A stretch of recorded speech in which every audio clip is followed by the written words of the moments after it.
જય શ્રી કૃષ્ણ સર્વે વૈષ્ણવોને. તો આપણે આ વોયલ મલ જોઈ રહ્યા છીએ. વર્ષા ઋતુની અંદર હિંડોળાના સાજ કરવામાં કે એવી રીતે તમે વાપરી શકો છો. સજાવટના બીછોના વધારાના જે કરવાના હોય નીચે બિછાવવાનું, એની અંદર પણ યુઝ થાય છે. મલમલના વાઘા બનાવવા માટે, પાઘો બનાવવા માટે પણ, અને ખાસ કરીને ટોપી બનાવવા માટે પણ આ વસ્ત્ર યુઝ થતું હોય છે.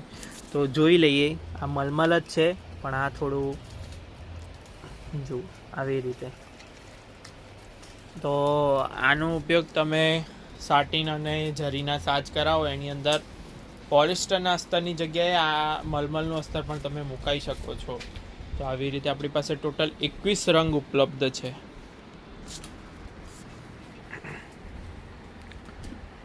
તો કોઈ પણ વૈષ્ણવ ઓર્ડર કરવા માટે તમે સ્ક્રીન ઉપર દેખાતા નંબર પર કોન્ટેક્ટ કરી શકો છો. જય શ્રી કૃષ્ણ.